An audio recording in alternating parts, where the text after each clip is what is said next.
Hello students, welcome to our YouTube channel. आज के video में हम इम्बैलेंस न्यूट्रिशन के ऊपर एनसीपी डिस्कस करने वाले हैं। यदि आप हमारे चैनल पर नए हैं और आपने हमारा चैनल सब्सक्राइब नहीं किया है तो आप हमारा चैनल सब्सक्राइब कर लीजिए। आपको हमारे चैनल पर नर्सिंग से related case study, case presentation, care plans देखने को मिलते रहेंगे।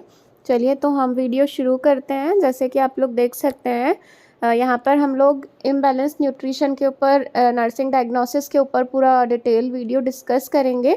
ये जो वीडियो है, हमने अनीमिया वाले पेशेंट के लिए एक केयर प्लान पूरा वीडियो बना के डाला था कि अनीमिया के ऊपर, उसी के अंदर हमने ये डिस्कस किया था। इस वीडियो में हम पूरा डिटेल में डिस्कस करने वाले हैं। तो जब भी हम असेसमेंट लिखते हैं तो उसमें दो तरीके से हम असेसमेंट लिखते हैं, subjective data and objective data. तो यहाँ पर सब्जेक्टिव डेटा में जो हमारा पेशेंट हमें कंप्लेंट बता रहा है वो हम सब्जेक्टिव डेटा में लिखेंगे। तो यहाँ पर जैसे कि आप देख सकते हैं, लिखा है patient says that her body weight is decrease day by day and feeling weakness. तो पेशेंट कंप्लेंट कर रही है कि उसका वेट जो है वो डे बाय डे डिक्रीज़ हो रहा है और वो बहुत वीक फील कर रही है, तो वो हमने सब्जेक्टिव डेटा में लिख दिया। फिर उसके बाद हम लिखेंगे ऑब्जेक्टिव डेटा। ऑब्जेक्टिव डेटा में हमने क्या चीज़ें ऑब्जर्व करी पेशेंट में, तो वो हम ऑब्जेक्टिव डेटा में लिखते हैं। जैसे पेशेंट लिखेंगे patient nutritional level is decrease, तो यहाँ पर आप डिक्रीज कर दीजिएगा, मतलब पेशेंट का जो न्यूट्रिशन लेवल है वो डिक्रीज हो रहा है। पेशेंट लुक्स माल नरिश्ड, पेशेंट जो है हमारी वो माल नरिश्ड दिख रही है।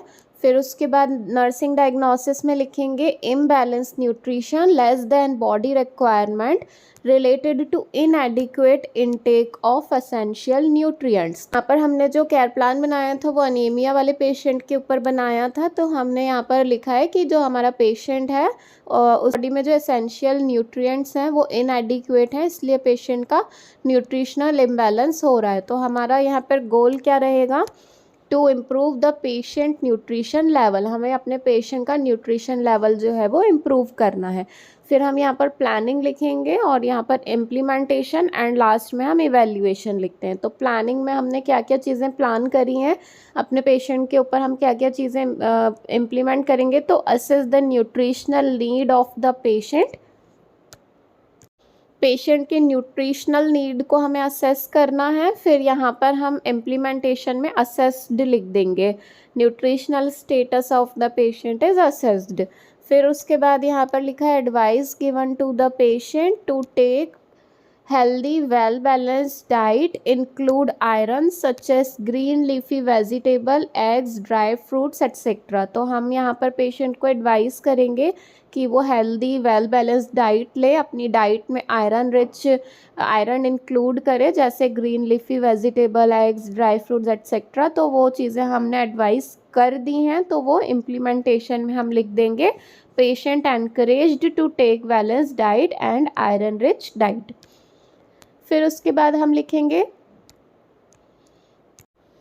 Advice given to the patient to take iron and folic acid tablet on time. जो भी पेशेंट को जैसे पेशेंट अनीमिया का है तो उसे जो भी डॉक्टर के द्वारा प्रेस्क्राइब किए गए हैं tablet iron and folic acid की, हम पेशेंट को एडवाइस करेंगे कि वो सारे मेडिसिन टाइम पे ले। एंड इम्प्लीमेंटेशन में हम लिख देंगे patient encouraged to take iron and folic tablets. फिर उसके बाद यहाँ पर लास्ट में लिखा है encourage to take vitamin C that help in absorption of iron. हम पेशेंट को एनकरेज करेंगे कि वो विटामिन सी अपनी डाइट में इंक्लूड करे ताकि आयरन का एब्जॉर्प्शन अच्छे से हो सके। इम्प्लीमेंटेशन में हम लिख देंगे patient encouraged to take vitamin C.